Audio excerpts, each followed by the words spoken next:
마태복음 16장 5절로 8절 말씀, 우리 함께 한 목소리로 합독하시겠습니다. 함께 봉독합니다. 제자들이 건너편으로 갈새 떡 가져가기를 잊었더니 예수께서 이르시되 삼가 바리새인과 사두개인들의 누룩을 주의하라 하시니 제자들이 서로 논의하여 이르되 우리가 떡을 가져오지 아니하였도다 하거늘 예수께서 아시고 이르시되 믿음이 작은 자들아 어찌 떡이 없으므로 서로 논의하느냐. 아멘.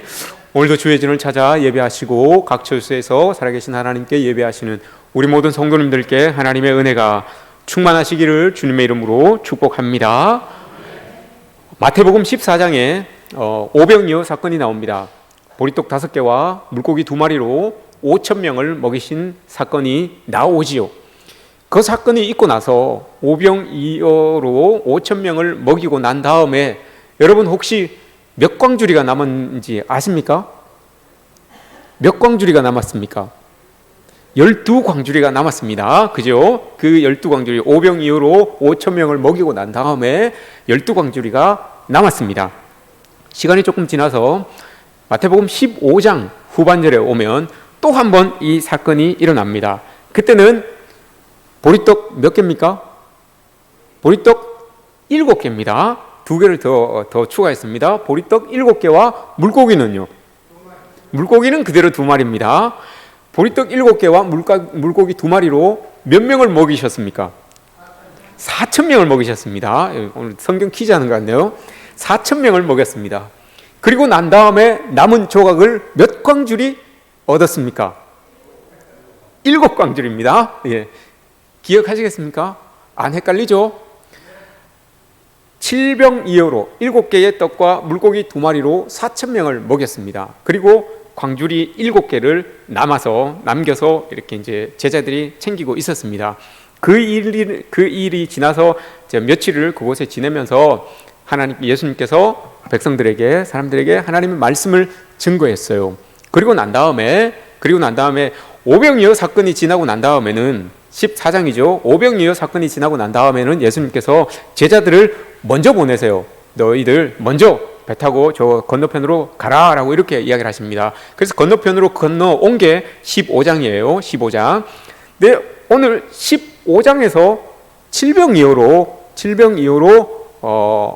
기적을 일으키시고 난 다음에는, 그리고 말씀을 증거하시고 난 다음에는 제자들을 먼저 보내지 않으시고 예수님과 제자들이 함께 떠나요. 함께 배를 타고 건너편 지방, 가이사랴 빌립보 지방이죠. 가이사랴 빌립보 지방으로 떠나가게 되는 것을 오늘 본문이 그리고 있습니다. 그런데 이 제자들이 배를 타고 예수님과 함께 이제 가이사랴 빌립보로 가고 있는데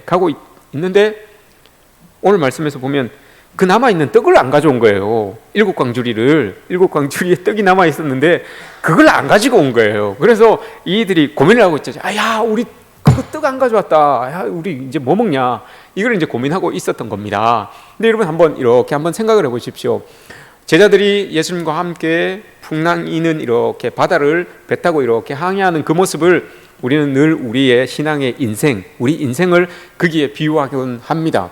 파도 치든지 아니면 잠잠하든지 그 파도 위를 배를 타고 예수님과 함께 이렇게 항해해 나아가는, 목적지를 향하여서 항해해 나아가는 우리 인생을 그 그림과 빗대어서 생각할 때가 참 많습니다. 그런데 이 제자들이 떡 가져온 것을 깜빡 잊고 자기들끼리 논의를 합니다. 야, 이거 우리 큰일 났다. 우리 떡을 안 가져왔다. 여러분, 우리 인생 살아가는 데 있어서 먹어야 되는 이 떡이 중요한 거예요. 그죠? 이거 안 가져오면 고민할 수밖에 없어요. 이게 없으면 고민하고 걱정할 수밖에 없는 겁니다. 여러분들 떡 때문에, 먹는 떡 때문에, 입어야 되는 옷 때문에, 먹고 살아야 할 그것 때문에 고민하지 않습니까? 우리 모두가 다 여러분 이런 고민을 안고 살아가는 사람들입니다. 근데 예수님께서 그 소리를 옆에서 이렇게 들으시고, 곁에 계셨으니까 들으시고는 엉뚱한 소리를 하십니다. 바리새인과 사두개인들의 누룩을 주의하라 라고 이렇게 예수님께서 말씀을 하세요. 제자들을 향하여서. 근데 이 제자들이 그 뜻을 못 알아듣습니다. 바리새인과 사두개인들의 누룩을 조심하라 라고 하면, 누룩하면 연관 검색어가 떡, 빵이잖아요. 그들에게 있어서 근데 분명히 떡을 가지고 오지 않았는데 바리새인과 사두개인들의 누룩을 조심하라라고 이렇게 말씀을 하시니 이걸 알지 못하는 거예요. 뜻을 깨닫지 못하는 거예요. 예수님은 바리새인들의 그 허영심, 그 종교적인 그런 어떤 이 강조점만, 종교적인 생명 없는 종교만 강화하는 그런 모습들, 신앙을 가지고 살아가네라고 하면서도 그게 참 이 신앙이 아니라 그들의 허울된 모습들을 보여주기 위한 그런 모습들, 이걸 바리새인들과 사두개인들의 누룩이다라고 이렇게 예수님께서는 말씀을 하셨던 거죠. 근데 제자들이 그 말귀를 못 알아듣습니다. 그리고 또 그 뒤에 그 다음에 제자들이 논의하되 우리가 떡을 가져오지 아니하였다라고 이렇게 논의를 합니다. 야, 이제 우리 이거 어떡하냐? 떡 가져오지 않았는데 먹을 게 없는데 이거 어떡하냐라고 이렇게 이제 고민하고 있는 것을 오늘 본문이 우리에게 보여주고 있습니다. 그때 예수님께서 참 속이 답답하셔서 제자들에게 말씀하시죠. 뭐라고 하십니까, 여러분? 믿음이 작은 자들아 라고 이렇게 예수님께서 이 제자들을 향하여서 이야기를 합니다. 마태복음 14장에서도 여러분 마태복음 14장에서도 떡 사건이 있고 난 다음에 예수님이 제자들을 먼저 보내셨다고 했잖아요. 먼저 보내시고 배 타고 먼저 보냈는데 배가 마침 풍랑을 만났어요. 풍랑을 만나서 막 이 힘들어하는 상황에 있었던 거죠. 그때 예수님께서 뒤따라가셨어요. 뒤따라가셔서 배는 없지 하니까 그냥 물 위를 걸어가셨습니다. 물 위를, 풍랑이 있는 물 위를, 제 말이 아니고 성경에 그렇게 기록되어 있잖아요. 왜 저거 사실인가 이런 눈으로 저를 보십니까? 성경에 그렇게 기록이 되어 있는데 물 위를 걸어서 제자들을 따라갔어요. 따라가니 베드로가 보고 그걸 보고 유령인가 싶어가지고 깜짝 놀란 거예요. 근데 예수님께서 나다, 두려워하지 말아라 라고 이렇게 이야기를 하니 베드로가 주님이시면 내가 물 위를 걸어가게 해주십시오 라고 했어요. 그래서 예수님이 그래 그럼 나니까 걸어와라, 두려워하지 말아라 하면서 걸어와라 라고 이렇게 이야기를 했어요. 그랬더니 베드로가 예수님인 줄 알고 배 밖으로 발을 툭 디뎠어요. 툭 디뎌서 한두 발 뚝 가는데 이 바다가 보이기 시작하는 겁니다. 그래서 두려움이 확 왔겠죠. 그리고 쑥 빠지는 거예요, 다리가. 여러분 한번 빠져보셨습니까? 늪에, 물에, 바다에 한번 쑥 빠져보셨습니까? 여러분 그 두려움이 얼마나 큽니까? 여기 총총총총 걸어가다가 이게 발이 닿으니까 괜찮은데 발이 안 닿는 그 쑥 들어가는 부분이 있어요. 그게 여러분 모르고 총총총총 걸어서 들어가다가 발이 안 닿는 그 부분에 한번 발을 쑥 집어넣어 보십시오. 그러면 발도 쑥 들어가고 내 머리도 쑥 들어가서 물이 우리 입 속으로, 코 속으로 훅 들어오죠. 그럼 여러분 그 두려움이 얼마나 큽니까? 안 당해보신 사람은 모릅니다. 말을 하지 마십시오. 이 베드로가 지금 그런 상황이에요. 쑥 들어가는 거예요. 그래서 나 죽겠습니다라고 하니까 예수님께서 그를 딱 잡아 올리시잖아요. 그러면서 뭐라고 하십니까, 여러분? 베드로를 향하여서 말씀하시는 것이지만 원어에는 보면 여러분 베드로 한 명을 가지고 이야기하는 게 아니에요. 그 제자들 모두에게 통칭하여서 이야기하는 겁니다. 믿음이 작은 자요 라고 이렇게 이야기를 합니다. 거기에서도 떡 사건이 있고 난 다음에 베드로를 향하여서, 제자들을 향하여서 믿음이 작은 자라고 이렇게 이야기를 하셨고, 오늘 본문 말씀에서도 보시면 믿음이 작은 자요 라고 이렇게 이야기를 하고 그들을, 제자들을 책망하고 계시는 예수님의 모습이 이렇게 보여지고 있습니다. 그럼 여러분 한번 질문하겠습니다. 오늘 본문에서도 여기가 떡 때문에 고민하는 것을 보고 예수님께서 믿음이 작은 자들아 라고 이렇게 이야기를 하셨어요. 마태복음 14장과 마태복음 15장 사이에 믿음이 작은 자들아, 믿음이 작은 자들아, 14장에도 믿음이 작은 자들아, 16장에도 믿음이 작은 자들아 라고 이렇게 말씀을 하셨어요. 15장에 여러분 한 사건이 나옵니다. 거기에는 믿음이 작은 자들이 아니고 믿음이 큰 자에 대한 내용이 나오죠. 누굽니까? 수로보니게 여인입니다. 여러분 수로보니게 여인이 예수님께 이렇게 나와서 예수님께 매달립니다. 예수님께 자기가 알고 있는, 우리가 알고 있는 것처럼 예수님이, 그 여인이 예수님을 향하여서 자기 딸이 병들어서 죽게 되었으니 좀 고쳐주십시오라고 예수님께 나와서 예수님께 탁 매달립니다. 그때 예수님이 여러분 첫 마디가 뭐였습니까? 나는 이스라엘에 잃어버린 양 외에는 보냄을 받지 않았다라고 이렇게 이야기를 합니다. 그 말씀은 여러분 무슨 뜻입니까? 나는 이방 사람들에게 자비를 베풀 그런 사람이 아니다, 이런 의미죠. 그 다음에 그래도 이 이방 여인이 예수님께 달라붙습니다. 고쳐주십시오라고 달라붙죠. 예수님께서 또 한마디 하십니다. 뭐라고 하십니까? 이번엔 조금 더 거센 말씀을 하시죠. 자녀의 떡을 취하여서 개들에게 주는 사람이 없다. 누가 있냐라고 이렇게 이야기를 하죠. 이 말씀은 그 수르보니게 여인은 이 지금 예수님께서 개로 규정을 하고 계시는 거예요. 개로 그 수르보니게 여인을 규정하고 계시는데 그 여인은 그럼에도 불구하고 예수님께 달라붙어요. 예수님께 도움을 요청합니다. 이건 뭡니까 여러분? 이쯤 하면 자존심 상해서라도 그냥 가지 뭐 이렇게 마음먹고 돌아설 수도 있었는데 이 여인은 그렇지 않아요. 그러면서 이 여인이 믿음의 고백을 합니다. 개들도 주인의 상에서 떨어지는 부스러기는 먹지 않습니까? 라고 이렇게 이야기를 해요. 그러니 예수님께서 마음에 깊은 감동을 받았어요.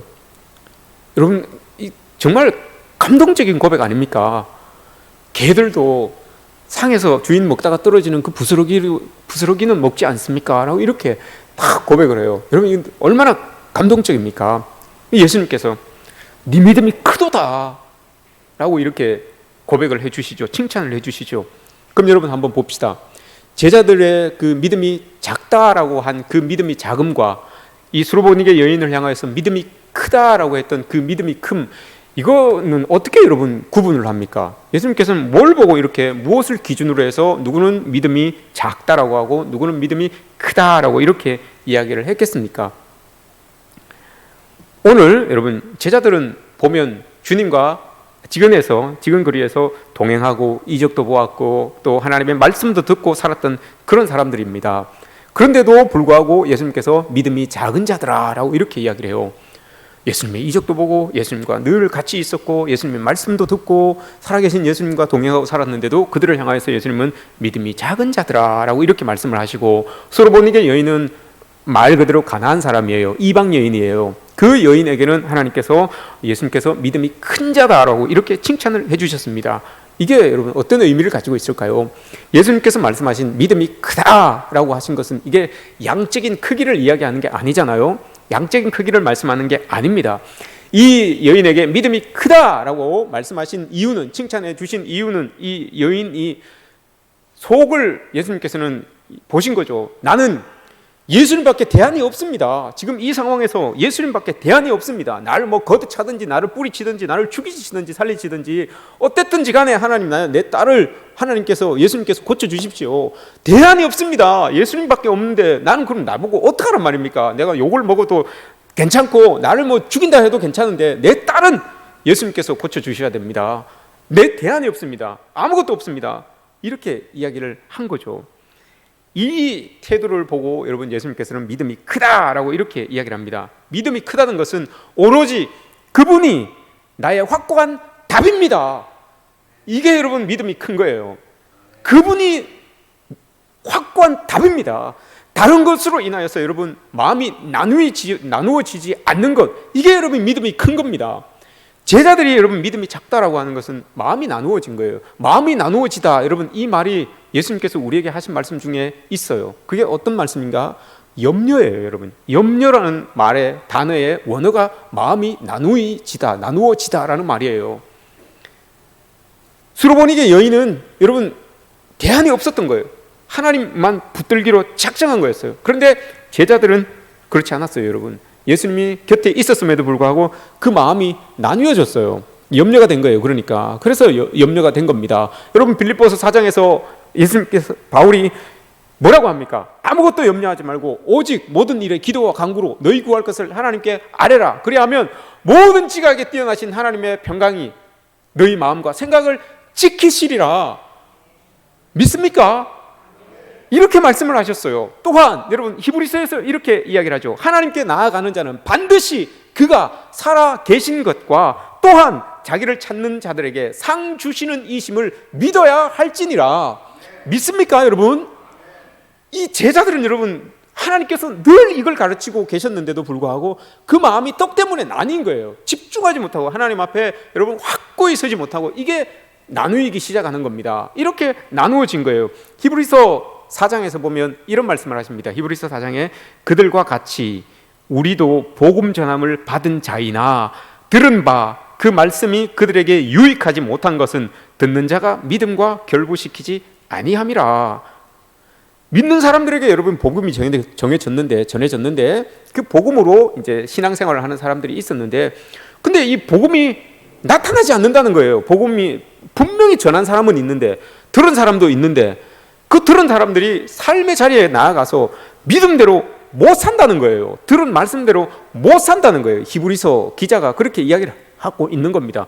이 히브리서는 여러분 어떻게 쓰여진 겁니까? 네로 박해가 로마에 있었어요. 네로 박해가 로마에 있어서 막 이 그리스도인들이, 히브리 민족들이, 유대인들이 박해를 당하고 있어요. 그래서 순교당하는 사람들도 막 생겨나고 교회가 핍박을 당하고 있는 그런 상황이에요. 그런 상황에 있는 로마 히브리 사람들에게, 로마에 있는 유대인 그리스도인들에게 지금 편지를 쓰고 있는 것 아닙니까? 편지를 쓰고 있었던 거예요. 편지를 써준 거예요. 그런데 이 편지를 받은 사람들이, 이 편지를 또 읽고 믿음 생활을 하는 사람들이, 그래, 나도 복음을 받은 사람이 맞다, 나도 그리스도인이 맞다, 그런데 내가 믿는 그 믿음을 나의 삶과 결부시키지 못하고 있다는 걸 고백하고 있는 거예요. 왜냐하면 상황이 내가 믿는 게 들켜지고 보여지고 하면 핍박을 당하게 되고 또 순교를 당하게 되고 하는 그 상황이 지금 쭉 펼쳐져 있는 거예요. 그러니 믿음을 가지고 있음에도 불구하고 그 믿음을 보이지 못하는 거예요. 그 믿음대로 살아가지 못하는 거예요. 그러니 믿음은 믿음대로, 삶은 삶대로 구분되어진 모습이 지금 히브리 서를 받고 있는 이 그리스도인들이 살아가고 있는 그 모습이 바로 그런 거예요. 이게 지금 예수님께서 제자들을 향하여서 믿음이 작다라고 이야기하신 이유가 바로 요거예요, 여러분. 야, 너희들이 이렇게 나와 같이 믿음 생활을 했는데도 불구하고 여전히 그 마음이 나누어지는구나 라고 이걸 이야기하고 있는 겁니다. 예수님께서 히브리서를 받고 있는 사람들도 마찬가지예요. 복음을 들은 건 분명한데, 믿음을 가진 건 분명한데, 이게 세상의 상황을 보니 걱정스럽고 염려가 되어 마음이 쭉 나누어지는 거예요. 그러니 여러분, 믿음과 삶을 결부시키지 못하는 그런 모습들이 히브리서에 나오는 그리스도인들에게 있었던 겁니다. 여호수아서 3장에 보면 이제 여호수아를 필두로 해서 이스라엘 백성들이 가나안 땅으로 들어갑니다. 가나안 땅에 들어가기 전에 마지막 단계입니다. 이제 마지막 단계, 요단강을 건너면 돼요. 이제 요단강을 건너기 전에 하나님께서 여호수아와 이스라엘 백성들에게 약속을 해주셨어요. 여호수아서 3장 13절에서 약속을 해주시기를, 가서 물에다가 발을 딱 담그면 그 물이 끊어질 것이다 라고 이렇게 하나님께서 약속을 딱 주셨어요. 그 약속을 이스라엘과 이 여호수아에게 약속을 딱 주셨어요. 너희들이 가서, 이제 마지막 단계예요, 가서 요단강에 발을 딱 담그면 물이 끊어질 것이다 라고 이렇게 약속을 딱 주셨어요. 그 약속을 믿고 여호수아와 이스라엘 백성들이 정말 요단강가까지 딱 갔어요. 요단강가까지 딱 갔는데 가서 보니 뭐라고 기록하고 있습니까? 여호수아 3장 14절 이하에서 보면 뭐라고 기록하고 있습니까? 곡식 거두는 시기가 되어서 물이 차고 흘러 넘치고 있어요. 지금 홍수처럼 여러분, 요단강이 범람해 있는 거예요. 지금 곡식 거두는 시기라고 하니까 여러분, 비가 내리는 시기입니다. 이른 비와 늦은 비를 준다고 하잖아요. 마지막 곡식 거두기 전에 비를 한번 주셔서 더 풍성하게 만들어 주시는 거예요. 근데 비가 하도 많이 와서, 곡식 거두는 시기에 비가 많이 와서 물이 넘치고 있었던 거예요. 그럼 여러분, 그 물이 넘치는 그 상황을 보고 돌아가야 됩니까? 아니면 그럼에도 불구하고 하나님의 약속을 믿고 발을 물 속에 집어넣어야 됩니까? 이게 지금 우리에게 던지는 질문이에요. 우리 그리스도인들에게 던지는 질문이에요. 하나님은 우리에게 약속을 주셨어요. 너 가서 물에 발을 딱 담그면 물이 끊어질 것이다 라고 했는데, 막상 가서 보니까 끊어질 만큼의 물이 아닌 거예요. 물이 막 홍수처럼 넘치고 있는데 어떻게 여러분 그따가 발을 집어넣습니까? 훅 달려서 죽을 수도 있는데. 어떻습니까 여러분? 우리가 믿음대로 산다고 하는데 우리 상황이 여러분 이렇지 않아요. 히브리서를 받은 사람들과 상황이 똑같은 거예요. 내가 믿음 받는 건 분명한데, 믿음이 있는 건 분명한데, 복음을 받은 건 분명한데 상황이 그렇지 않아요. 복음을 드러내면 죽을 수밖에 없는데, 믿음대로 살아가면 핍박받을 수밖에 없는데 어떡하냐고요. 하나님, 이거예요. 히브리서를 받은 사람들이 하나님께 고백하는 게 그거예요. 근데 이 상황도 여러분 마찬가지지 않습니까? 40년을 걸어왔어요. 40년을 지나오고 마지막 이제 가나안 땅 딱 넘어가면 되는데, 막상 하나님 약속 딱 듣고 요단강에 딱 가보니 물이 철철 넘치는데 여러분 어떡합니까? 돌아서야 됩니까? 그럼에도 불구하고 발을 집어넣어야 됩니까? 목사님 집어넣으면 우리 집어넣을게요. 그겁니까 여러분? 그럼 따라갈게요. 그겁니까? 집어넣어요. 여러분, 제사장들이 법궤를 메고 나와서 물에 발을 딱 집어넣습니다. 그랬더니 여러분 어떻게 됩니까? 17절에서 여호수아서 3장 17절에서 뭐라고 기록을 하고 있습니까? 마른 땅을 걸어서 넘어갔다, 마른 땅을 지나서 건너갔다라고 이렇게 이야기를 해요. 물이 여러분 하나님의 약속대로 거쳤어요. 우리가 보는 현실은 물이 여러분 넘쳐서 막 홍수처럼 그렇게 보여서 우리를 두렵게 하지만, 하나님의 약속은 거기에 발을 집어넣으면 물이 끊어진다고 약속을 해주셨어요. 그래서 그 말씀을 믿고 발을 딱 집어넣었더니 정말 물이 끊어져서 마른 땅을 건넌 것처럼 그 강을 건너갔어요. 요단강을 건너갔어요. 애굽의 홍해를 건널 때도 여러분 마른 땅을 건너서 왔다고 그렇게 기록하지 않습니까?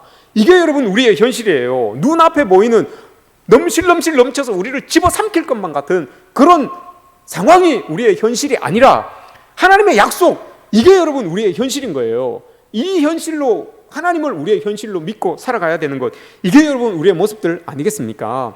이런 삶을 사시기를 여러분 축복합니다. 그렇게 여러분 여리고성에 이 가나안 땅에 딱 들어갔어요. 딱 들어가서 처음 마주한 성이 여리고성이었습니다. 여리고성. 이 여리고성을 여러분 하나님께서 어떻게 하라고 합니까? 저걸 뺏어야 되는데, 여리고성을 무너뜨려야 되는데, 여리고성은 여러분 인위적으로 무너뜨릴 수 있는 성이 아니에요. 내벽이 밖에 있는 벽이 이중으로 쌓여져 있는데, 밖에 벽 두께가 여러분 2m입니다. 밖에 벽 두께가 2m예요. 그리고 조금 띄우고 안에 있는 벽 두께가 4m예요. 그러니 6m를 뚫고 들어와야 되는데 그걸 어떻게 뚫고 들어옵니까? 높이가 여러분 10m 이상 되는 그 성인데 어떻게 뚫고 옵니까?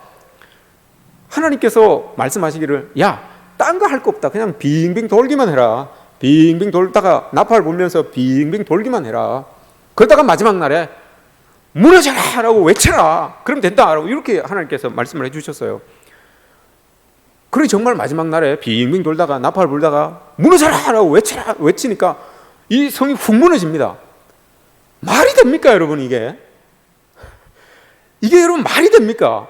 2m짜리, 4m짜리, 6m짜리 폭을 가지고 있는 두께를 가지고 있는 이 성이 여러분 무너져라 한다고 해서 그게 와르르 무너집니다. 말이 됩니까 여러분? 이게 하나님의 백성들은 여러분 말이 안 되는 상황을 말이 되게 만드는 사람이, 하나님의 능력으로 말이 되게 만드는 사람들이 하나님의 백성들이에요. 이게 여러분 하나님께서 우리에게 요구하시는 겁니다. 사람들은 봤을 때 말도 안 되는 소리 하고 있네. 사람들이 보면 여러분 말도 안 되는 소리예요. 그러나 하나님의 백성들은 그 말도 안 되는 상황을 말이 되게 만들어가는 사람들이 하나님의 사람들입니다. 이걸 여러분 하나님이 보시고 믿음이 크다라고 이렇게 이야기를 해주고 계시는 겁니다. 이렇게 말이 안 되는 상황들을 여러분 하나님의 역사를 우리는 드러내면서 살아가야 되는 사람들입니다. 왜냐? 세상에 보이는 현실이 우리의 현실이 아니라 하나님께서 주신 그 약속, 이게 여러분 우리의 현실이기 때문에 여러분 말이 안 되는 상황도 하나님의 능력으로 말이 되게 만들어 갈 수가 있는 겁니다. 우리가 이렇게 하기 위하여, 말이 안 되는 상황을 말이 되게 만들어 가게 하기 위하여서 여러분 우리에게 믿음이 필요한 거죠. 그 믿음이 여러분 어디에서 나는 겁니까? 히브리서 10장에서, 로마서에서 이야기하기를 믿음은 들음에서 난다고 했어요. 들음은 하나님의 말씀으로 인하여서 생겨난다고, 주어지는 것이라고 이렇게 이야기를 했죠. 그러니 믿음을 하나님의 말씀과 이 말씀을 우리의 삶과 결부시켜야 되는데 이게 안 됐던 겁니다. 제자들에게 오랜 기간 예수님과 함께 있었음에도 불구하고 이게 안 된 거예요. 믿음이 있다고 하지만 삶으로 안 나타나는데, 삶으로 그 믿음을 보이지 못하는데, 그러니 예수님께서 믿음이 작다 하고 이렇게 말씀하고 계시는 거죠. 여러분 우리가 이렇게 살아가면, 하나님을 정말 우리의 현실로 살아가게 된다면, 아무리 여러분 그곳이 돌짝밭이고 마른 땅이라 할지라도, 팔레스타인 땅이라 할지라도, 가나안 땅이라 할지라도 여러분 하나님의 복을 받고 살아갈 수가 있습니다. 하나님이 우리의 현실인데, 우리의 보이는 현실이 아니라 하나님의 약속이, 하나님이 우리의 현실인데, 그렇다면 여러분 그 땅이 아무리 돌짝밭일지라도, 아무리 물이 나지 않는 밭일지라도, 아무리 여러분 광야 같은 땅일지라도 하나님의 현실인 그 땅은 복이 될 수밖에 없는 것입니다. 이게 여러분 우리의 삶인 것이죠. 여러분 생각해 보십시오. 요셉 한 사람을 여러분 사람들이 그 온 세대가 달라붙어서 요셉 한 사람을 꺾어보려고 하지만 안 돼요. 여러분 안 돼요. 오히려 요셉 한 사람이 그 온 시대를 여러분 다 아우르지 않습니까? 이게 여러분 하나님을 현실로 살아가는 사람의 모습인 거예요. 창세기 49장에 뭐라고 합니까? 요셉은 가지라, 무성한 가지라, 그 가지가 담장을 넘었다고 해요. 그 가지를 잘라내려고 온 세대가 달라붙어서 요셉에게 그렇게 했지만 안 됐어요, 여러분. 오히려 반대로 요셉이 무성한 나무가 되어서 그 담장을 다 넘어버리는, 덮어버리는 그런 은혜의 삶을 살았던 거예요. 이게 여러분 하나님을 현실로 살아가는 삶의 모습입니다. 우리의 삶이 여러분 이렇게 되어야 되는 것 아니겠습니까? 우리의 삶이 정말 담장을 넘어서 모든 것들을 다 덮어버릴 수 있는 그런 하나님을 현실로 살아가는 우리의 모습들이 되어야 되는 거죠. 또 하나, 다윗이 아버지 심부름으로 여러분 전쟁터에 가게 됩니다. 형들을 보러 전쟁터에 갔는데 기가 막힌 광경을 보는 거예요. 이스라엘 군대가 골리앗, 블레셋 군대에게 수치를 당하고 있는 겁니다. 수치를 당하고 있는 그 모습을 다윗이 본 거예요. 어린 다윗입니다. 어린 다윗이 본 거예요. 그런데 다윗이 사무엘상을 여러분 읽어보시면 다윗이 등장하기 전까지 이스라엘 군대, 블레셋과 싸우러 나아갔던 그 군대를 이스라엘 군대라고 해요. 계속해서 이스라엘 군대라고 이렇게 이야기를 합니다. 이스라엘 군대는 사울 왕의 영광을 위하여서 준비된 군대. 그래서 사울 왕의 군대, 왕의 이름을 잘 이렇게 언급하지 않는 문화이기 때문에 이스라엘의 군대라고 하면 사울 왕의 영광을 위하여서 준비된 군대라는 그런 의미예요. 그러니 다윗이 등장하기 전까지는 계속해서 고백하기를 이스라엘의 군대라고 이렇게 이야기를 해요. 그 이스라엘의 군대가 지금 사울 왕의 영광을 위하여서 준비되어 있었던 그 이스라엘의 군대가 골리앗으로 인하여서 수치를 당하고 있는 겁니다. 그 모습을 다윗이 본 거예요. 그래서 다윗이 나아가서 이러저러한 상황은 이제 뚝 잘라버리고 그 골리앗 앞에 딱 나가면서 여러분 이런 멘트를 합니다. 혹시 여러분 기억하십니까? 이런 멘트를 여러분 우리가 살면서 좀 개발을 해야 돼요. 믿음의 멘트들을 좀, 멋진 믿음의 멘트들을 좀 개발을 해야 돼요. 뭐라고 여러분 이 다윗이, 어린 다윗이에요. 어린 다윗. 나이 많아봤자 16, 17밖에 안 돼요. 그 아이가 골리앗 앞에 딱 나가면서 한다는 말이 이렇게 이야기를 합니다. 이렇게 이야기를 한답니다. 욕 나올 수도 있습니다. 저 할례 받지 않은 욕 나올 수가 있어요. 아마 욕했을 수도 있어요. 근데 쓰지 않았기 때문에 저 할례 받지 않은 이방 사람이, 저 할례 받지 않은 골리앗이 그러면서 한다는 말이, 뒤에 말이 중요한 거예요. 하나님의 군대를 모욕하는도다, 이렇게 이야기를 합니다. 이게 중요한 거예요, 여러분. 다 여러분 이스라엘의 군대로 알고 있었어요. 다 사울의 영광을 위하여서 준비된 이스라엘의 군대로 그렇게 알고 있었는데 다윗은 그렇게 보지 아니하고 하나님의 군대라고 이렇게 알고 있었어요. 하나님의 영광을 위하여서 싸우는 군대로 이렇게 알고 있었던 거예요. 그러니 그 고백 뒤에 여러분 다윗이 뭐라고 고백합니까? 전쟁은 여호와께 속한 것이다 라고 이렇게 이야기를 하잖아요. 자기가 여러분 그 군대가 하나님께 속한 군대로 보니까 그 전쟁이 여호와께 속한 것이죠. 이스라엘의 군대였으면 여호와께 속한 게 안 되는 거죠. 자기는 여러분 그게 당연한 거예요. 아니 하나님의 군대가 나가서 싸우는데 당연히 하나님이 이기게 해주시지, 승리하게 해주시지, 그 믿음의 고백인 거예요. 그러니 당연한 것 아니겠습니까? 아니 하나님의 군대를 저게 모욕을 하네. 분명히 전쟁이 하나님께 속한 것인데 그러면서 나간 거예요. 그럼 나가서 이기잖아요. 당연하게 이기는 것 아니겠습니까? 다윗은 그렇게 생각하고 있었던 거예요. 하나님이 자기의 현실인 거예요. 늘 하나님이 자기의 현실이기 때문에 그렇게 그냥 믿고 나간 겁니다. 그러니 보이는 게 하나님의 군대고 그 하나님의 군대가 싸우는 전쟁은 당연히 하나님께서 주장하여 주시는 거죠. 여러분 우리가 하나님의 군대 아닙니까? 우리가 여러분 하나님의 자녀 아닙니까? 그러면 여러분 우리의 싸움은 하나님이 주장하여 주시는 거예요. 괜히 그것으로 인하여 여러분 우리가 마음이 나누어지는, 염려 때문에 마음이 나누어지는 그런 이유가 있을 필요가 없다는 것을 여러분 우리가 기억하시기 바랍니다. 이런 모습들이 여러분 우리에게 있어야 되는 것 아닙니까? 다윗은 그렇게 딱 보고 있었으니까 하나님의 군대니까 당연히 하나님의 군대의 싸움은 하나님이 주장하여 주시는 것이지, 그 고백이, 그 믿음이 있었던 거죠. 그러니 너무 당당하게 나아가서 그냥 아주 쉽게, 아주 늑대를 쫓는 것처럼 그렇게 탁 물맷돌을 던지니 그 큰 골리앗이 그냥 쿡 쓰러지는 것 아니겠습니까? 하나님이 자기의 현실이니까, 자기 삶의 현실이 되니까 이런 것이겠죠. 여러분 우리에게도 이런 은혜가 있기를 축복합니다. 우리가 여러분 하나님의 자녀입니다. 우리가 여러분 하나님의 군대입니다. 그럼 우리의 삶은 여러분 하나님께 속해 있는 겁니다. 이 믿음이 있어지기를 축복합니다. 그런데 여러분 마태복음 6장에서 예수님께서 우리의 상황을 정확하게 보시고 이런 말씀을 하시죠. 마태복음 6장 30절에서 오늘 있다가 내일 아궁이에 던져지는 들풀도 하나님이 이렇게 입히시거든 하물며 너희 일까 보냐. 그 뒤에 뭐라고 합니까? 그 뒤에 뭐라고 하시죠? 믿음이 작은 자들아, 이렇게 이야기를 하십니다.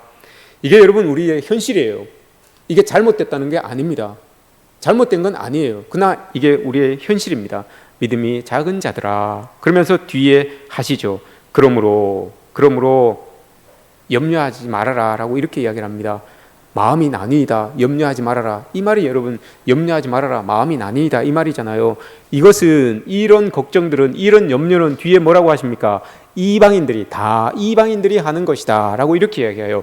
이방인들은 여러분 누굽니까? 하나님을 아버지로 부르지 않는 사람들, 하나님께 속해 있지 않는 사람들, 이 사람들을 다 이방인이라고 합니다. 여러분 우리는 분명히 하나님의 자녀입니다. 우린 분명히 하나님의 군대입니다. 그럼 우리는 하나님께 속해 있는 자들이에요. 그런 하나님께 속해 있는 자들이 오늘 피었다 지는 들풀도 먹이시는 그 하나님이 있는데, 그 하나님께 속해 있는데 하물 이런 것들을 가지고, 여러분 먹는 것들을 가지고 우리의 마음이, 세상 사는 것 때문에 우리의 마음이 나누어지게 되면 하나님께서 우리를 향하여서 뭐라고 하신다고요? 믿음이 작은 자들아 라고 이렇게 말씀하신다는 겁니다.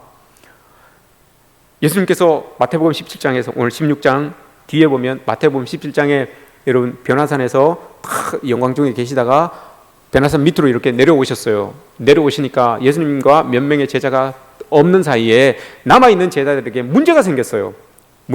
어떤 사람이 귀신 들린 자녀가 귀신 들려가지고 제자들에게 나와서 좀 고쳐주십시오 라고 하니까 이 제자들이 귀신을 쫓아내지 못한 거예요. 그러니까 그 사람이 뭐라고, 뭐 듣기에는 이렇게 한다는데 왜 또 못하는 거야, 이렇게 해서 막 시끄러워졌어요. 예수님이 이 변화산에서 내려오는 과정 중에서 밑에 남아있는 제자들과 이 병을 고쳐달라는 사람 사이에 막 시끄러움이 있었던 거예요. 못 고쳐주니까. 근데 예수님께서 딱 내려가니 이 병 고침을 원하는 자가 예수님께 딱 이야기를 합니다. 그랬더니 예수님께서 한 방에 쫓아내 주시죠. 한 방에 고쳐주십니다. 그리고 난 다음에 그 밑에서 귀신 쫓아내는 일들을 못했던 제자들이 예수님께 이렇게 물어봅니다. 예수님, 우리는 어찌하여서 쫓아내지 못하였습니까? 이렇게 이야기를 하죠. 예수님께 물어봅니다. 이게 여러분 인생을 사는 우리의 질문이에요. 이게 우리 질문이잖아요. 솔직히 예수님, 왜 난 믿음이 있는데 왜 이렇게 안 됩니까? 나는 예수님 잘 믿는다고 하는데 왜 이렇죠? 이게 여러분 우리 질문 아니겠습니까? 우리의 질문임과 동시에 또 세상 사람들이 우리에게, 그리스도인들에게 던지는 질문도 또 이거예요. 그렇게 그리스도인들이 많다고 하는데, 그렇게 곳곳 골목마다 교회가 있고 믿는 사람들이 많다고 하는데 왜 사회가 아직까지 이렇게 아름다운 모습으로 변화되지 않냐? 왜 그렇게 그리스도인들이 많다고 하는데도 불구하고 이 지역이 그리스도인으로 넘쳐나는 그런 모습들로, 아름다운 모습들로 바뀌어지지 않냐? 이게 여러분 또 그리스도인이 아닌 사람들이 또 우리에게 던지는 질문이기도 해요. 늘 여러분 우리는 이 질문을 던지면서 또 받으면서 살아가게 되는 거죠. 예수님은 이런 제자들을 향하여서 일관되게 이야기합니다. 믿음이 작다, 믿음이 작은 자들아 라고 이렇게 말씀을 하십니다. 왜 그런가 하면 야고보서 1장에서 이렇게 이야기를 합니다. 너희는 말씀을 행하는 자가 되고 듣기만 하여 자기를 속이는 자가 되지 말라, 이렇게 말씀하시죠. 많은 기독교인들이 있고 많은 교회들이 있고 그 교회에서 여러분 몇 수십 번씩 일주일에도 설교가 선포가 되고 하나님의 말씀이 선포가 됩니다. 그러나 변화되지 않는 그런 모습들을 보며 오늘 야고보 선지자가 이야기한 것을 대비해 본다면 말씀을 듣는 자가 되고 듣는 자만 됩니다. 이 말씀을 들은 이것이 듣고 행하지 아니하여 자기를 속이는 자가 된다라고 이렇게 이야기를 합니다. 이게 여러분 오늘날 그리스도인들이 세상에서 받고 있는 그 질문의 답입니다. 듣기는 참 많이 듣는데 이 들음이 그냥 들음에서 끝나는 거예요. 삶의 모습으로 나아가지 않는 겁니다. 이게 우리의 삶의 자리에서 육화되지 않았어요. 육화되지 않았습니다. 그 하나님의 말씀이 우리에게 들어왔으면 이게 육신화가 되어서 우리의 삶으로 이렇게 드러나야 되는데, 삶의 자리에 이렇게 나타나야 되는데 육화되지 않았습니다. 육회가 아닙니다. 육화입니다. 또 오늘 초복이라고 또 육회 이야기 하시나 또 육화입니다. 육화. 우리 삶에 탁 녹아지지 않았다는 거예요. 하나님의 말씀이. 이럴 때 골리앗과 같은 사람들로 인하여서 우리가 여러분 수치를 당하게 되는 거죠. 또 이렇게 이런 이 삶이기에 현실 앞에서 우리의 마음이 이렇게 나누어지게 되는 겁니다. 하나님의 말씀이 듣기는 들었는데 이게 육화되지 않으니 자꾸 마음이 염려가 생기고 나누어지게 되는 거죠. 디모데후서 6장에서 11절에서 사도 바울이 디모데에게 편지를 씁니다. 그리고 그 디모데에게 말하기를, 디모데는 지금 에베소서에서 사역을 하고 있어요. 이 바울이 소중하게 생각했던 그 에베소 교회를 디모데가 맡아서 지금 사역을 하고 있습니다. 이 사역을 하고 있는 이때에 이 바울은 지금 옥에서 가택연금 중에 있는 사람입니다. 로마의 가택연금을 받고 있는 상황인데 디모데에게 뭐라고 이야기를 하는가 하면 디모데후서 6장 11절에 너 하나님의 사람아 라고 이렇게 이야기를 해요. 앞에서는 아들 디모데야, 디모데야, 아들 디모데야 이렇게 이야기를 하는데 디모데후서 6장 11절 이하에서는 너 하나님의 사람아 라고 이렇게 이야기를 합니다. 하나님의 사람이라고 호칭을 받은, 칭함을 받은 사람이 구약에서 5명이 있습니다. 구약에서 5명이 있습니다. 모세, 다윗, 사무엘, 엘리야, 엘리사, 사울도 한번 받았죠. 이렇게 있습니다.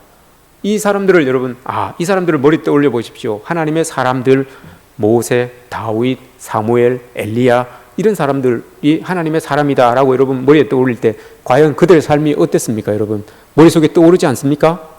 그렇게 살았으니 그들이 구약에서 하나님의 사람이라고 이렇게 칭함을 받을 수가 있었던 겁니다. 근데 신약에서는 하나님의 사람아라고 칭함받은 사람은 디모데밖에 없어요.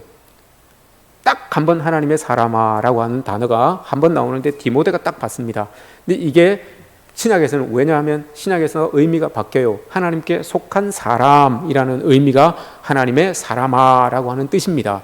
그리고 난 다음에 바울이 뒤에서 그 하나님의 사람아라고 불러주고 난 다음에 하나님에게 속한 사람아, 너는 내가 가르치고 내가 세웠고 내가 했지만 넌 나에게 속한 사람이 아니다. 이걸 기억하게 하라는 거예요. 이걸 기억하라는 거예요. 디모데를 부를 때 하나님의 사람아라고 부르는 것은. 그리고 뒤에 뭐라고 하는가 하면 믿음의 선한 싸움을 싸워라 라고 이렇게 이야기를 합니다. 믿음의 선한 싸움을 싸워라. 하나님께 속한 사람처럼, 하나님께 속한 사람처럼 그 현실을 살아라 이 말이죠. 믿음의 선한 싸움을 싸워라. 그 믿음 가지고 하나님께 속해 있는 사람처럼 그 믿음 가지고 삶에 너 목회를 잘하고 사람들과 그렇게 목회하면서 세상과 싸워라 라고 이렇게 이야기를 하는 겁니다. 여러분 우리가 하나님의 사람들입니다. 우리가 여러분 하나님의 자녀고 우리가 하나님의 군대입니다. 그러면 사도 바울이 우리에게 디모데에게 이야기한 것처럼 우리도 믿음의 선한 싸움을 싸워야 됩니다. 그게 여러분 하나님이 우리의 현실로 살아가는 우리의 모습 아니겠습니까? 그렇게 여러분 우리가 살아갈 때에 이렇게 하나님을 우리의 현실로 살아갈 때에 우리 혼자 사는 게 아니고 여러분 예수님이 우리와 함께 계시잖아요. 그 예수님이 7 광주리를 남겨주셨고 12 광주리를 남겨주신 그 예수님입니다. 그 예수님이 여러분 우리와 함께 계신다는 것을 알고 늘 그 계심을 의지하면서 우리의 현실을 살아가야 되는 거죠. 말씀을 듣고 끝나는 것이 아니라 내 곁에 계시는 그 예수님과 함께 그 말씀을 세상 속에 현실화시키면서 그렇게 살아가야 되는 것이 우리의 믿음의 선한 싸움입니다. 여러분 모두가 이런 믿음의 선한 싸움을 싸우셔서 부스럭이라도 받아서, 은혜로 받아서 누릴 수 있기를 축복합니다.